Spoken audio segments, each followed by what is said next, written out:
안녕하세요. 도봉환경교육센터 도토리입니다. 오늘은 함께하는 그린티 5번째 이야기, 플라스틱에 대한 이야기를 나눠볼게요. 먼저 해양 오염에는 어떤 종류가 있는지 알아보도록 하겠습니다. 바다는 많은 오염물질들이 모이는 장소예요. 그래서 바다에 있는 해양 오염은 많은 오염물질로 인해서 큰 문제가 되고 있는데요. 먼저 첫 번째로 유류 오염이 어떤 건지 알아볼까요? 유류 오염은 선박이나 해양시설에서 기름이 바다로 흘러 들어가는 걸 말해요. 그렇게 되면 그곳에 사는 생물들이 살기가 굉장히 어렵겠죠. 우리나라도 10년 전에 서해안에서 큰 유조선 사고가 있어서 바다가 기름으로 뒤덮였던 적이 있었어요. 다음으로 방사선 오염수가 있습니다. 방사선 오염수는 우리나라에서 가까운 일본에 약 10년 전에 후쿠시마 원전 사고가 발생을 했어요. 그때 폭발을 방지하기 위해서 바닷물이 엄청나게 많이 들어갔는데 그 오염물을 해결하지 못하고 지금까지 고민을 하고 있는 중입니다. 그 다음에 살충제 같은 화학물질 아니면 수은 같은 중금속 또는 바다에 영양분이 너무 많아져서 산소가 부족해서 생기는 부영양화 같은 물질로 인해서 물고기들이 떼죽음을 당하기도 해요. 또 여기 보면 서식적 파괴라고 되어 있죠. 생물들이 살고 있는 갯벌들이 사람들이 땅을 늘리기 위해서 막 간척 사업을 하면서 그곳에 살고 있는 생물들이 살 곳이 없어져요. 갯벌은 땅에서 바다로 흘러가는 오염물질을 걸러주는 장소이기도 하거든요. 그렇지만 오늘 우리가 알아볼 해양오염은 80%를 차지하는 플라스틱에 대해서 알아볼 거예요. 자, 이 쓰레기는 또 미세 플라스틱도 만든다고 하는데 어떻게 미세 플라스틱이 되는지 한번 알아보겠습니다. 이 새는 누구일까요? 이 새는 알바트로라는 새예요. 알바트로는 날개를 피면 3m 정도 되기 때문에 굉장히 큰 새인데 날 수 있는 조류 중에서도 가장 큰 새라고 해요. 이 새가 왜 쓰레기 문제에서 등장했을까요? 이 새는 한번 날개짓을 하고 바다로 날아가며 거의 10년 정도는 땅을 밟지 않아요. 땅을 밟지 않고 바다에서 생활하기 때문에 바다 위에 둥둥 떠다니는 플라스틱을 먹이로 착각하고 먹게 되는 거죠. 먹게 된 플라스틱은 새들의 뱃속에 쌓이겠죠? 거기다가 10년 정도 지나서 알을 낳으러 섬으로 돌아온 알바트로스는 새끼에게도 그 플라스틱을 먹잇감으로 제공한다고 해요.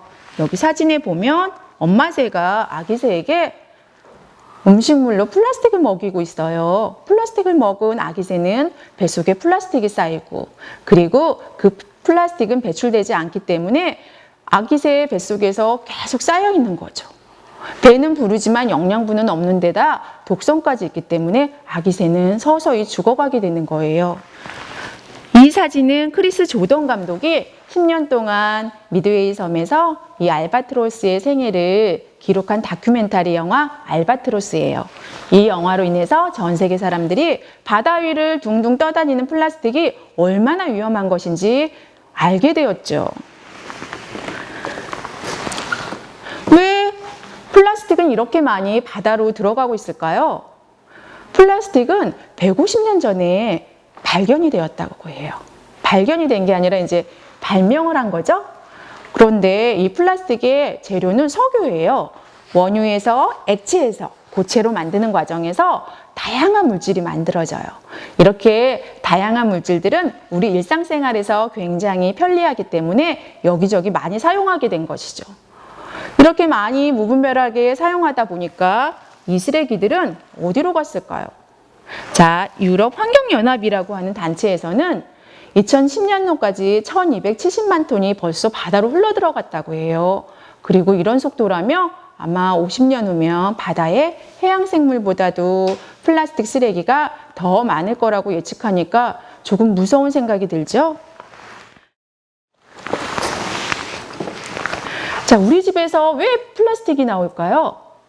미세 플라스틱이라고 하면 5mm 이하의 작은 조각을 말하는데 이 조각을 처음부터 이렇게 작게 만드는 이유가 있어요.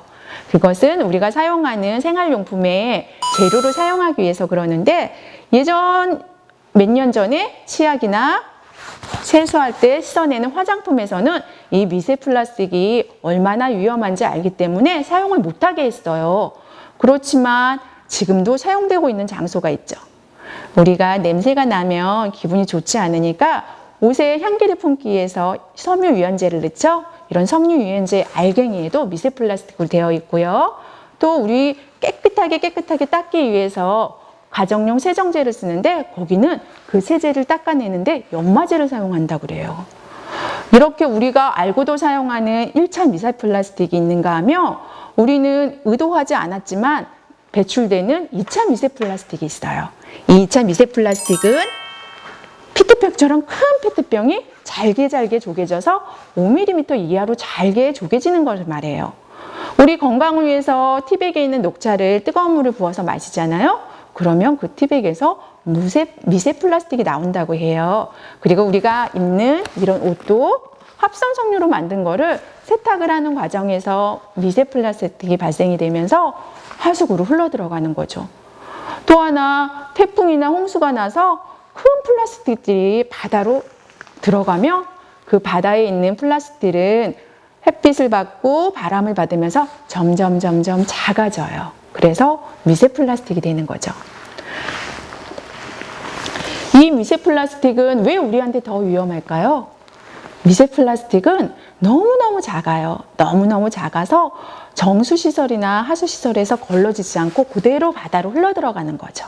이렇게 흘러들어간 플라스틱이 일주일 정도만 지나면 조류하고 세균들이 덕지 붙어서 해양 생물들의 먹잇감하고 비슷한 냄새가 난다고 해요.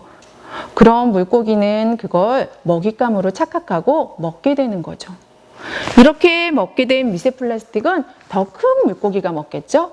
그리고 더 큰 물고기는 다른 동물들이 있고요. 그런 동물들을 먹는 최종 위에 누가 있을까요? 우리들은 작은 물고기가 멸치처럼 작은 물고기도 먹지만 고등어나 참치처럼 큰 물고기도 먹죠. 그런 물고기들이 우리 몸에 차곡차곡 쌓이게 되는 거예요.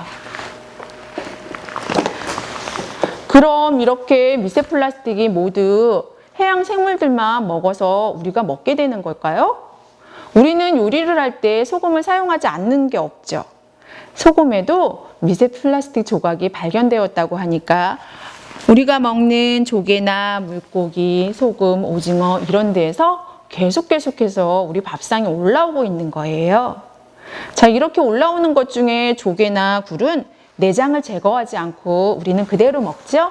이렇게 건강을 위해서 먹는 굴이나 조개가 미세 플라스틱이 있다고 하니까 마음이 좋지는 않죠.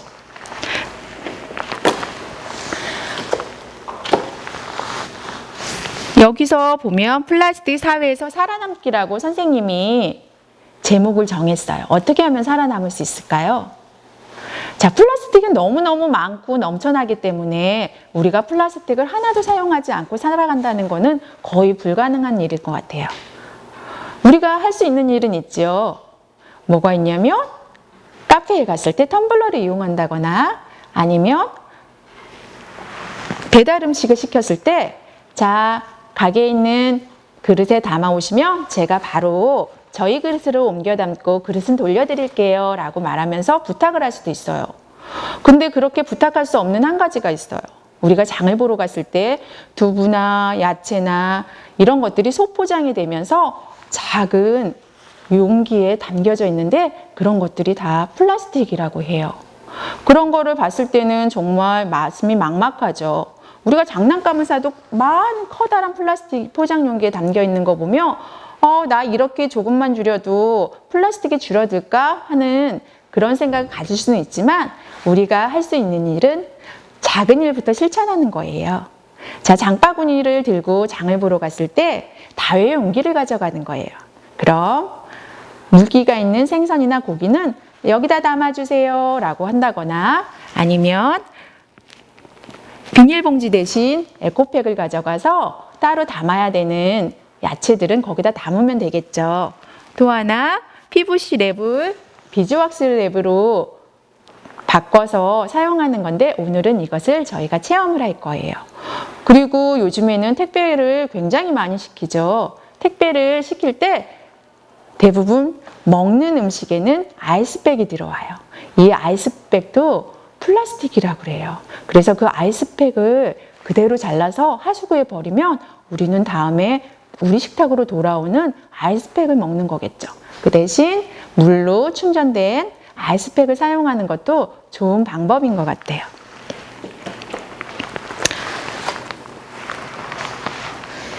이 사진은 기억나시나요?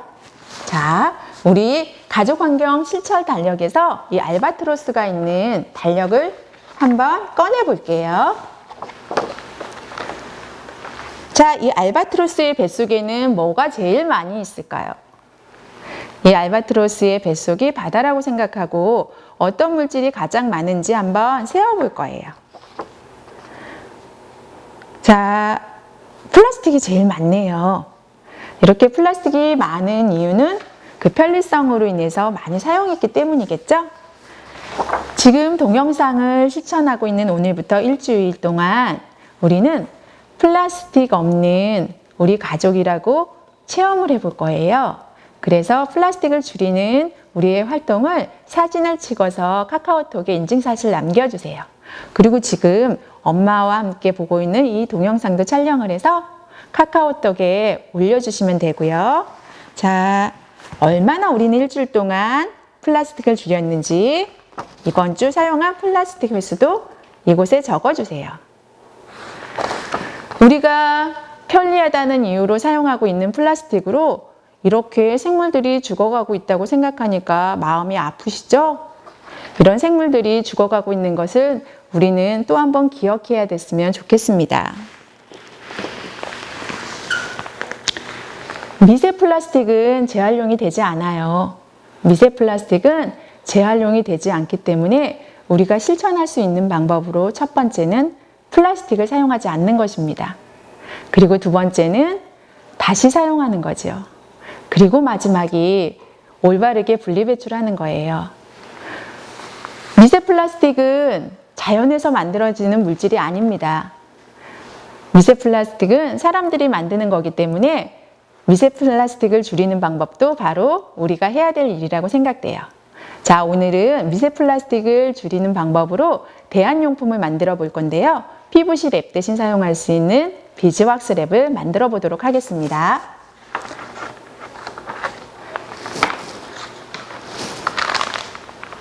자, 비즈왁스 랩을 만들기 위해서 지금 우리는 요걸 한번 꺼내주세요.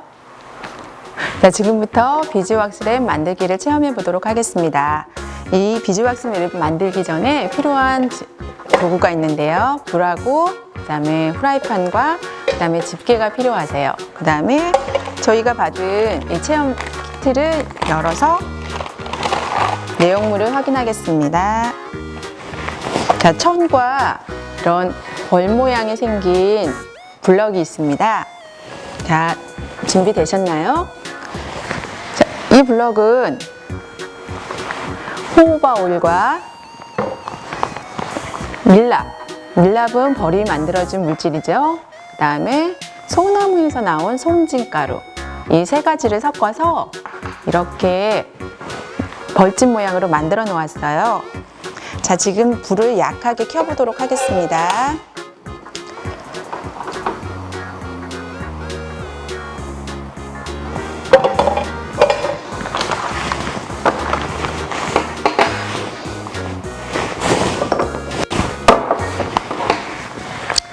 불이 어느 정도 프라이팬이 따뜻하게 달궈졌으면 이제 천을 올려놓을 거예요.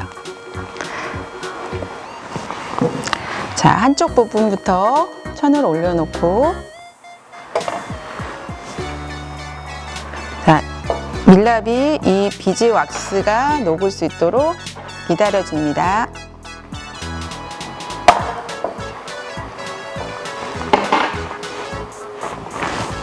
불을 너무 세게 하시면 안 되세요. 자, 여기 녹기 시작하면 이걸 옮겨주세요.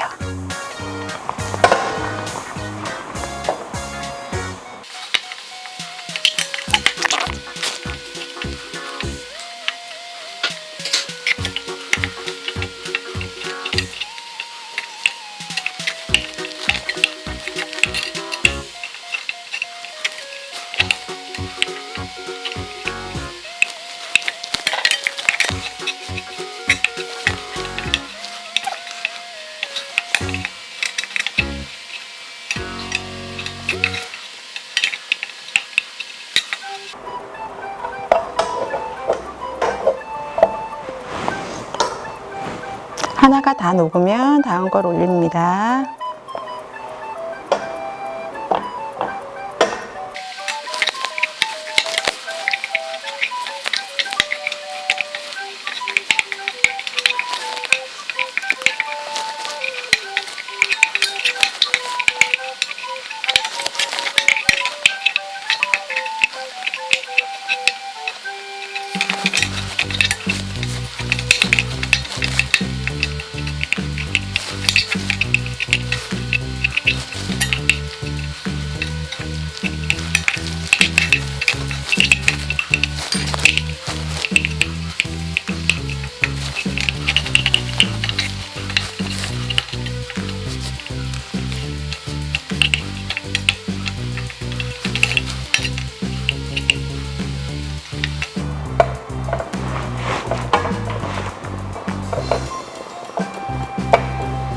이제 천이 조금 남았으면 달궈진 후라이팬에 녹이면 되시니까 불을 꺼주셔도 되세요. 자, 이렇게 천에 비즈왁스가 다 녹으면요, 이렇게 흔들어서 말려주세요.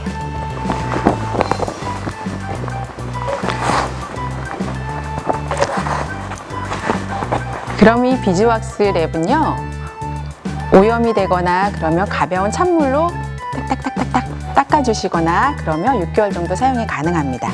자, 지금부터 비즈왁스 랩에 한번 고구마순 한번 싸보도록 할게요.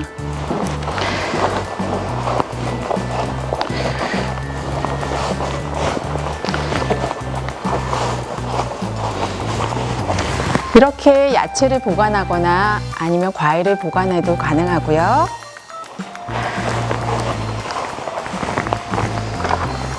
이런 뚜껑 없는 용기를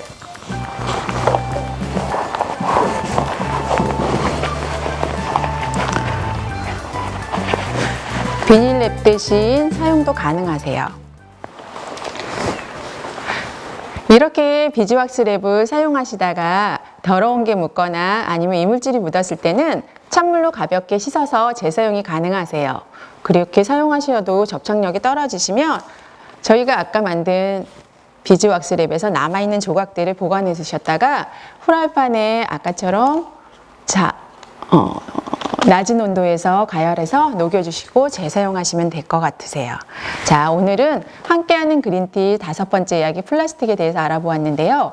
영상 중간에 돌발 미션이 있으세요. 그것도 참여해 주시고요. 오늘부터 일주일 동안 플라스틱 없는 우리 가족 많은 체험 부탁드립니다.